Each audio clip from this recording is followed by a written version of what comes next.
Hi friends, എൻ്റെ പുതിയ വീഡിയോയിലേക്ക് എല്ലാവർക്കും സ്വാഗതം. അപ്പോൾ ഇത് നമ്മുടെ ഓൺലൈൻ എംബ്രോയ്ഡറി ക്ലാസ്സിൻ്റെ 15ാമത്തെ ക്ലാസ്സാണ്.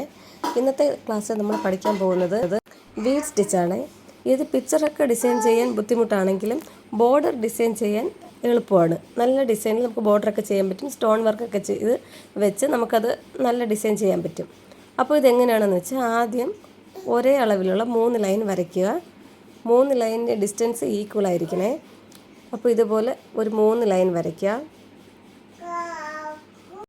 മെയിനായിട്ട് നമ്മൾ ഈ സ്റ്റിച്ച് യൂസ് ചെയ്യുന്നത് ബോർഡറൊക്കെ വരയ്ക്കാൻ വേണ്ടിയിട്ടാണ് കേട്ടോ. അത് ഈ സാരിക്കായിരുന്നാലും ബ്ലൗസിനായിരുന്നാലും എന്തിനായിരുന്നാലും ബോർഡർ വരയ്ക്കാൻ പറ്റിയ ഒരു നല്ല ഡിസൈനാണ്. അപ്പോൾ ഇതിനായിട്ട് ഇതുപോലെ ഒരു 3 ലൈൻ ആദ്യം വരച്ചെടുക്കാം. ഇതുപോലെ 3 ലൈൻ വരച്ചതിന് ശേഷം അടുത്ത് നമുക്ക് സ്റ്റിച്ച് എങ്ങനെയാണ് ചെയ്യുന്നതെന്ന് നോക്കാം. അപ്പോൾ അതിനായിട്ട് നമുക്ക് സൂചി നൂലൊന്ന് കോർത്തെടുക്കാം. അപ്പോൾ ഈ 3 ലൈനിൽ സെൻറ്റർ ലൈനിലാണ് നമ്മൾ ആദ്യം സൂചി കുത്തേണ്ടത്. ഈ 3 ലൈൻ ഈക്വലായിരിക്കണം. ഇത് കണ്ടില്ലേ, ഈ സെൻറ്റർ ലൈനിൽ നിന്ന് സൂചി കുത്തിയെടുത്ത് നൂല് കുത്തിയെടുത്തതിന് ശേഷം ഇത് ചെറിയൊരു ഗ്യാപ്പ് ഇട്ട് താഴോട്ട് കുത്തിയെടുക്കുക. അതിനുശേഷം ലെഫ്റ്റ് സൈഡ് സൂചി കുത്തിയെടുക്കുക. അത് സെൻറ്ററിൽ കുത്തി ആ രണ്ടാമത്തെ ആ ഹോളിൽ ആ ഭാഗത്ത് ഇതുപോലൊന്ന് താഴ്ത്തി കുത്തുക. വീണ്ടും റൈറ്റ് സൈഡിൽ നിന്ന് ഇതേപോലെ ഒന്ന് കുത്തി എടുത്തതിന് ശേഷം സെൻറ്ററിൽ ഒന്ന് താഴത്തോട്ട് കുത്തുക. അടുത്ത് നമ്മൾ ചെയ്യേണ്ടത് ഈ സെൻറ്റർ ലൈനിൽ തൊട്ട് താഴെയാണ് കുത്തേണ്ടത്. ഞാൻ തുണി ടൈറ്റ് ചെയ്യാണ്, ലൂസായിപ്പോയി. അതുകൊണ്ട് അടുത്ത ഈ സെൻറ്റർ ലൈനിൽ നിന്ന്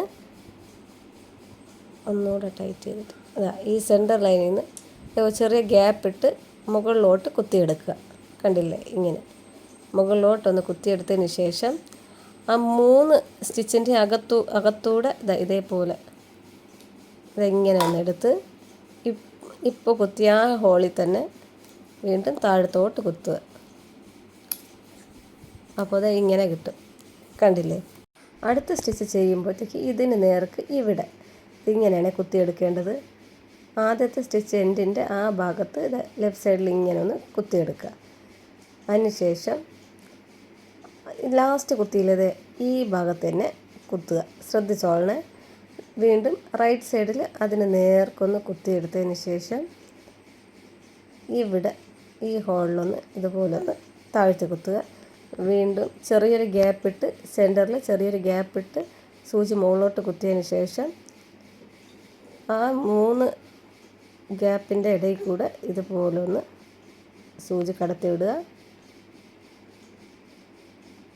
വീണ്ടും ഇതേപോലെ നൂലൊന്ന് വലിച്ചതിന് ശേഷം ഇതേപോലെ ഇങ്ങനെ ഒന്ന് താഴോട്ട് കുത്തുക. കണ്ടോ, ഇനി ഇതിന് നേർക്ക് ഇവിടെ കുത്തണം. ഇതുപോലെ ഒന്ന് സൂചി എടുത്തതിന് ശേഷം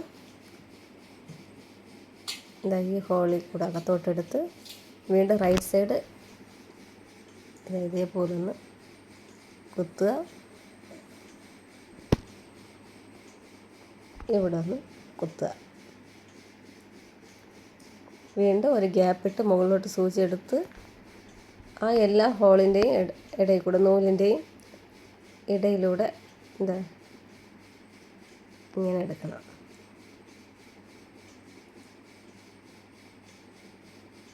കണ്ടോ, ഇങ്ങനെ ഒന്ന് എടുക്കുക. ഇങ്ങനെ നമുക്ക് ഫുള്ളായിട്ടൊന്ന് ചെയ്യാം.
ഈ സ്റ്റിച്ചിന് ഒരു ഗോതമ്പിൻ്റെ ഷേപ്പ് കണ്ടില്ലേ, അതുകൊണ്ടാണ് കേട്ടോ ഇതിന് ബീഡ് സ്റ്റിച്ച് എന്ന് പറയുന്നത്.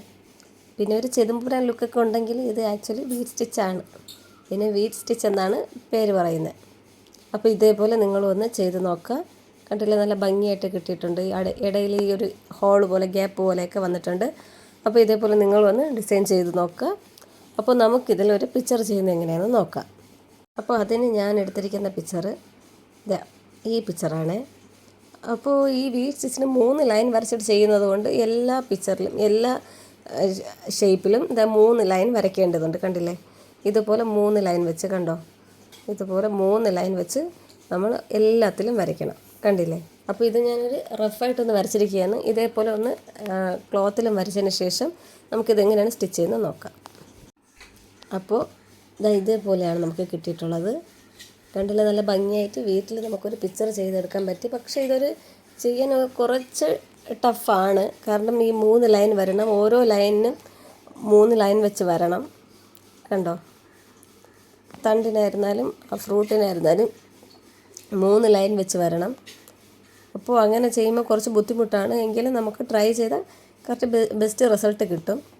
അപ്പോൾ ഇതേപോലെ നിങ്ങളൊന്ന് ചെയ്ത് നോക്കുക. കണ്ടില്ലേ, നമുക്ക് ആ ഫ്രൂട്ടും ലീഫും സ്റ്റെമ്മൊക്കെ അടിപൊളിയായിട്ട് കിട്ടിയിട്ടുണ്ട്. കണ്ടോ. അപ്പോൾ നിങ്ങൾ ഇതുപോലെ ഒന്ന് ചെയ്ത് നോക്കുക, എന്നിട്ട് കമൻറ്റിൽ അറിയിക്കുക. അപ്പോൾ ഇതുപോലെ നല്ലൊരു വീഡിയോയുമായിട്ട് ഉടനെ തന്നെ കാണാം. അതുവരെയ്ക്കും ടാറ്റാ.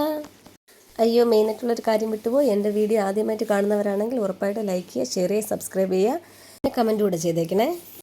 അപ്പോൾ അടുത്ത വീഡിയോയിൽ കാണുന്നവരേക്കും ടാറ്റാ.